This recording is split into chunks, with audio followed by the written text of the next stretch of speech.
Thank you for joining us on this edition of the show. These are no doubt interesting times for the world. While a number of industries have been negatively affected, one industry that has witnessed and continues to witness growth is tech and innovation.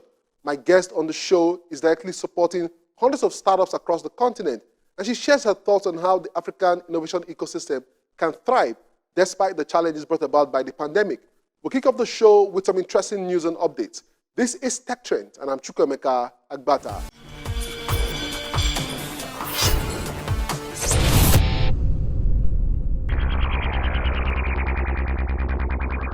The internet is an empowering force for people who are protesting against the abuse of power.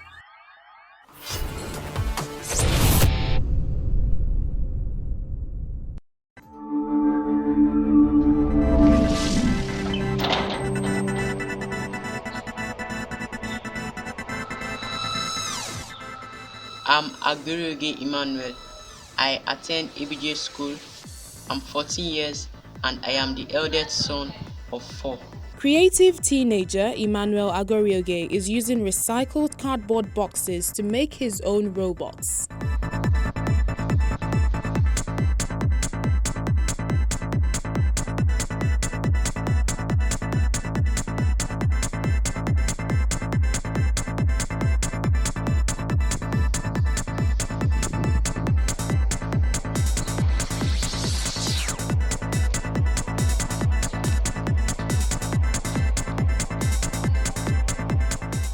'With drawing and painting as part of his hobbies, Emmanuel leverages his skills to make his artworks.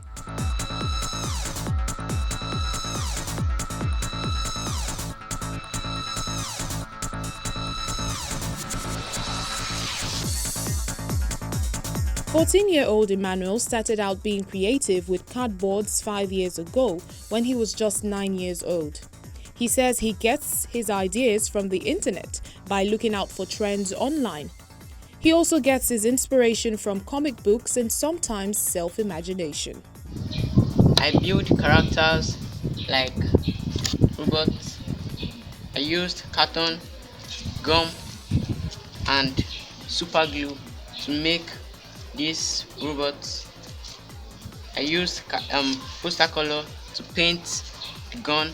I make my glue, that is my gum, which I used to bring together what I make them with polystyrene, a petrol. They don't cost a lot, maybe like 500 naira, 700 for me to make my gum. Solely using cardboard, scissors, glue, and some other easily accessible materials, the teenager spends his leisure time developing his self-taught skills, sometimes with the help of his siblings.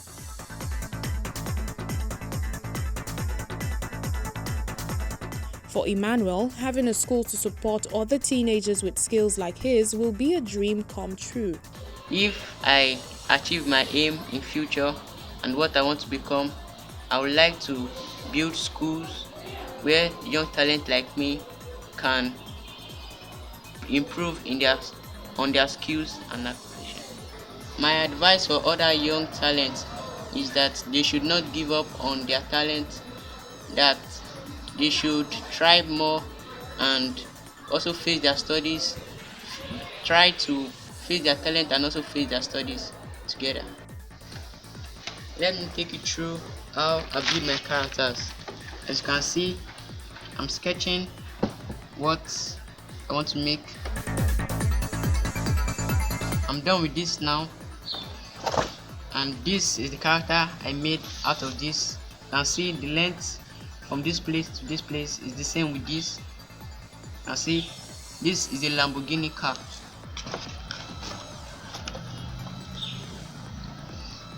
The next, I have to make these parts of the back view. And I sketch it out. I think of how I'm going to cut it.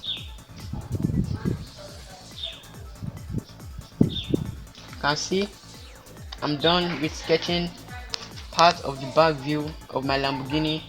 Then I have to trace this on a carton. Then I cut it out.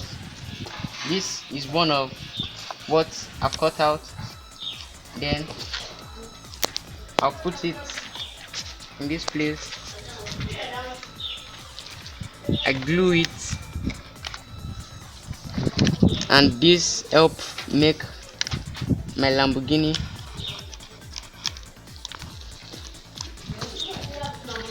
Popular Nigerian robotics engineer Silas Adekule is a role model to Emmanuel. With the help of his supportive parents, Emmanuel Agorioge would also like to become one so he can bring his designs to life.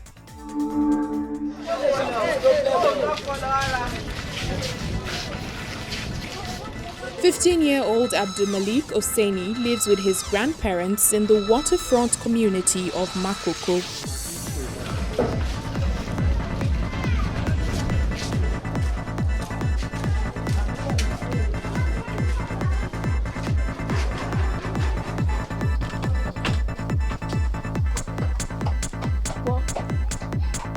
What are you writing? Good. Keep it up.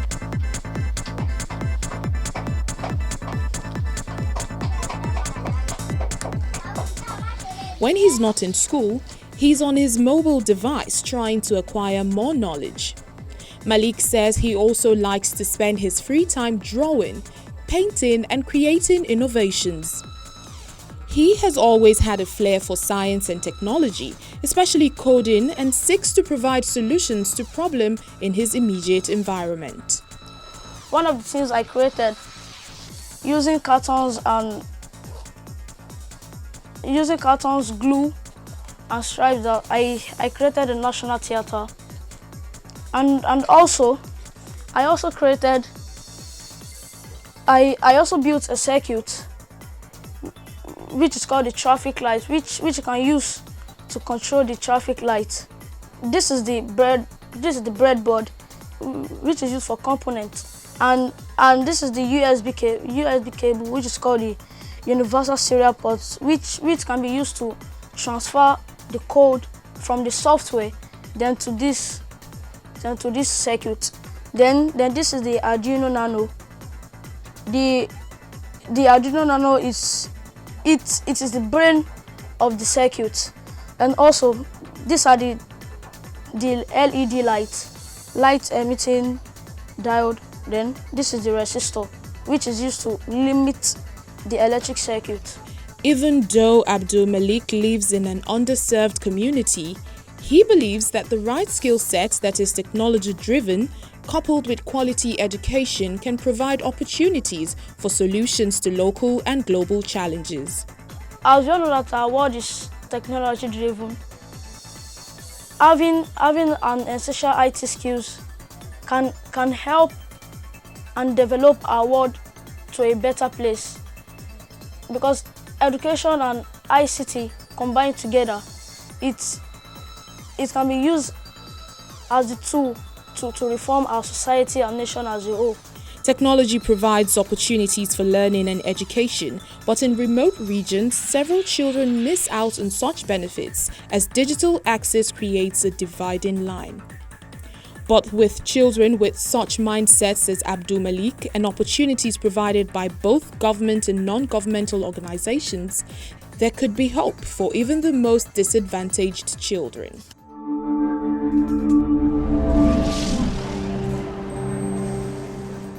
Robots that can kill the coronavirus with ultraviolet light have been brought in at one of London's biggest train stations, St Pancras International, as it tries to restore customer confidence in the safety of travel hubs. Stations suffered a blow when Prime Minister Boris Johnson told people to work from home again where possible, and also ordered restaurants and bars to close early to tackle a second wave of COVID-19 infections.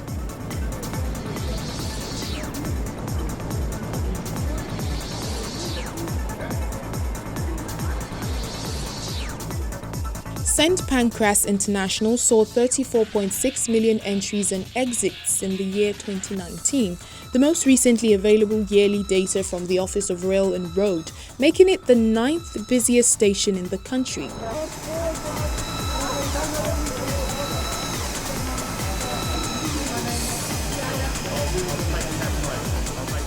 The Office of Rail and Road, ORR, has said the pandemic caused a dramatic fall in rail usage. So what the new technology will allow us to do is have our staff focusing on the high touch points so that the automatic machines can then go and clean the mundane areas, and that allows us to ensure that we're doing exactly what we need to do in the current climate.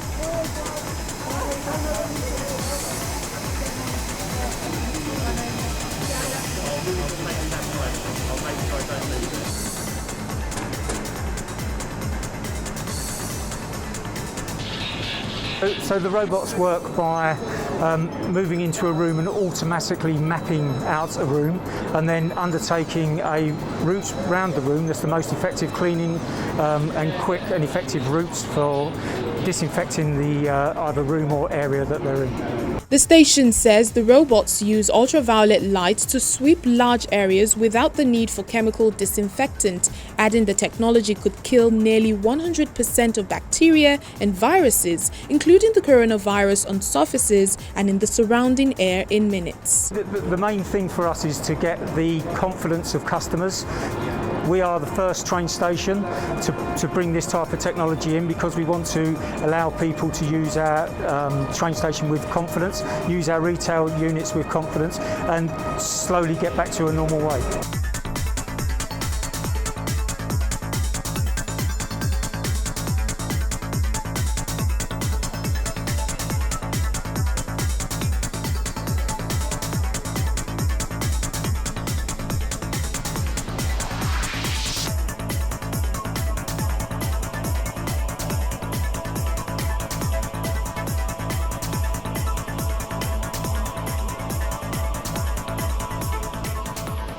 St. Pancras International is the terminus of the Eurostar link to Paris, Brussels and Amsterdam, and also shares links to 6 London Underground lines with neighbouring King's Cross station.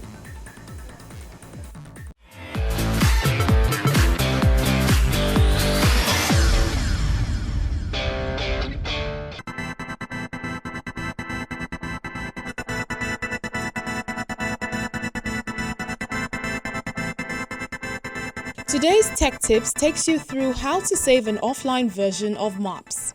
Have you ever traveled out of your base and found yourself lost with no connection to the internet? If you want to avoid this ever happening to you, then save a Google Maps offline version following these steps. Step 1. Open your Google Maps app.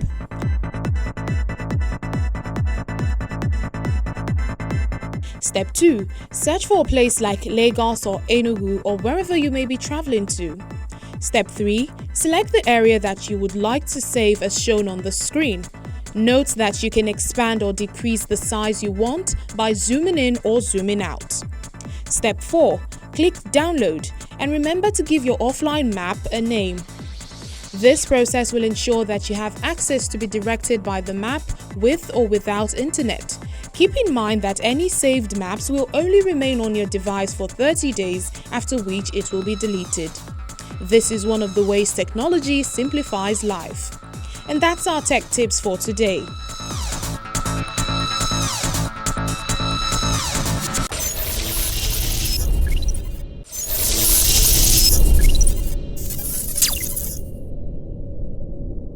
Sheila, glad to have you on the show today.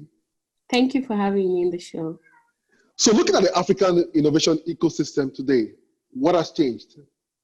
Well, a lot has changed, especially this year. I mean, a lot. There are a lot more people getting into the ecosystem. Governments are becoming more deliberate about investing in infrastructure, for instance, for education, for health, manufacturing. So a lot more has changed in the sense that absorption of technology is a bit more now than before. But I think also there's a lot more highlights towards the ecosystem globally, something that was not there 10 years ago.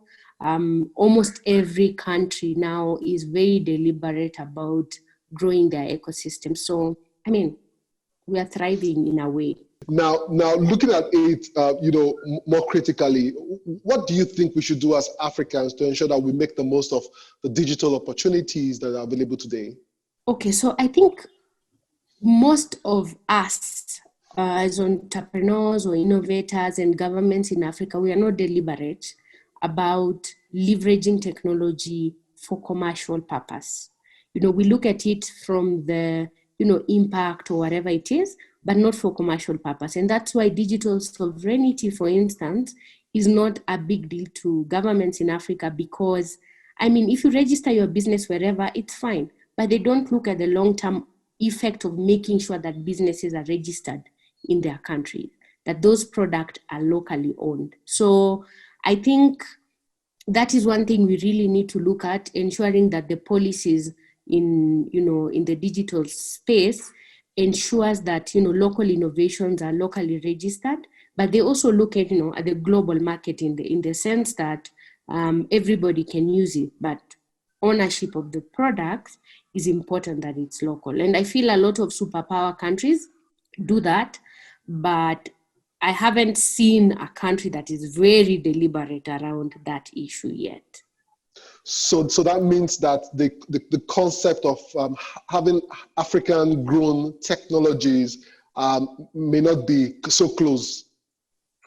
It's not. You see, the thing is, I think we look at African businesses in terms of who starts those businesses, but not how those businesses are registered, where those businesses are registered, where those products are developed. And that makes a big difference. So in a way, we are still exporting intelligence or knowledge or expertise. And even though the products are here, we're just consumers. We're just consumers of those products. And that, I think, makes a big difference in the long run. Right now, I think maybe because most of the ecosystems are young, so I get that bit, but I think we need to be a bit more serious around looking at, ownership and even open internet in our countries. Sheila, you have worked with hundreds of startups across the continent. What are some of the biggest challenges that you think the startups that you have worked with have faced trying to grow their business or their enterprise on the continent? So, I think we romanticize entrepreneurship in this continent. And so we make a lot of people get into entrepreneurship assuming they will become overnight superstars and billionaires. And unfortunately, if you look well at most of the billionaires in Africa, they are not from the entrepreneurship side. They are from the political side or from the, traditional businesses, mining, oil and gas, those types of businesses. And so a lot of kids and just generally most people get into entrepreneurship, especially in innovation and technology, and they start wrong. So when you start a business wrong, it becomes really, really difficult to correct those wrongs down the line. That's why we get a lot of challenges with team dynamics, because you did not have contracts when you were starting out. You did not agree on what the roles and tasks for each person and what is expected from them from the word go. It's just me and my friend Fred who are starting a business. So, and then I tell you, okay, because you know a lot more people, you do business. Because me, I'm a bit shy, I will be in the background. But there's nothing written. So sometimes when the investors come in, you don't have even, proper due diligence documents for them to, for the investment process to close a little bit faster. People they don't do compliance. So you've never submitted tax for the past 6 years that you've been in existence. You don't even know how that goes about. So there are so many basic business fundamentals and unfortunately we are not taught this in school unless you go to business school. That's where you're taught. But it's not people who go into business school who start businesses. Okay, yeah. So thanks, Gia. I'd like to get your opinion about the whole concept of building unicorns. Should that be our focus in Africa? No. I just Tell me why. Tell me why. You see, I don't mind us looking at building unicorns. For sure we should, but we want unicorns today. I want to build a business today and I have a unicorn by the end of this 2020. It's impossible. we have so many issues that will not allow you. For instance, let's look at a very basic issue that cuts across the continent: logistics. Logistics is a nightmare almost in every single place in this continent.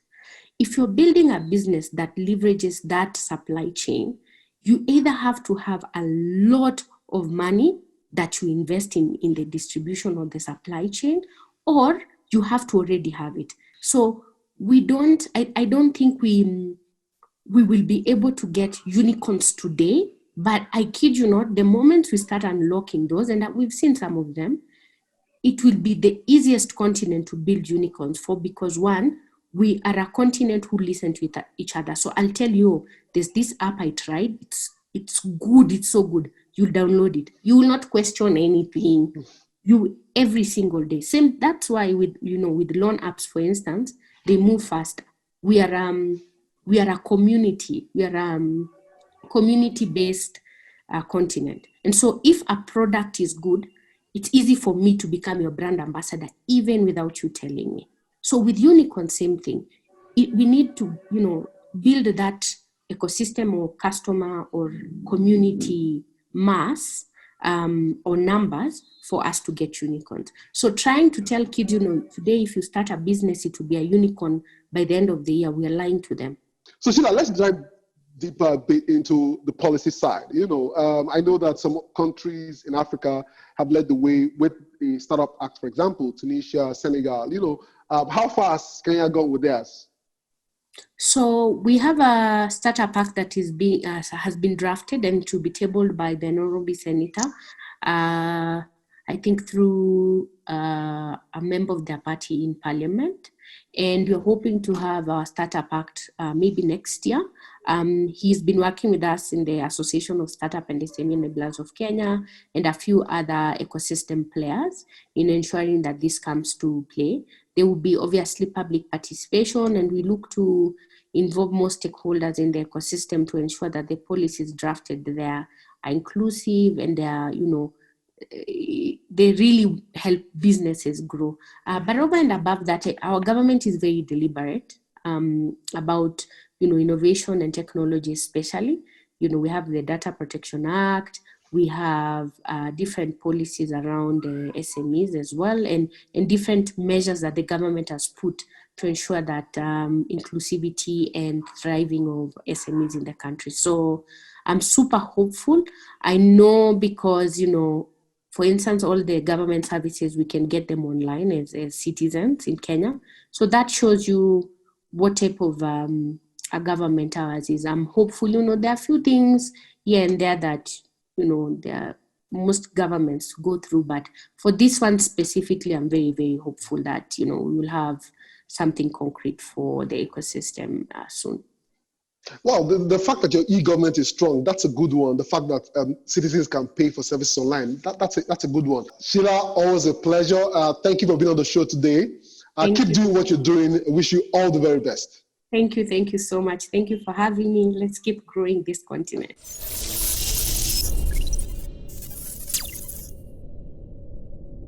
I have been chatting with Sheila Bergen, CEO, The Cord, based out of Nairobi, Kenya. Yes, the pandemic caught Africa unawares, but it certainly presents us an opportunity to retool and re-strategize. Like the saying goes, when life gives you lemons, make lemonade out of it. Let's hope this is a true story of Africa when the dust finally settles. It's a wrap on this edition of the show, but the conversation continues online. Join us on social media. Remember, you can watch the entire show on Channels TV, YouTube, or via cfablog.ng. For Tech Trends, I'm Chukwemeka Agbata.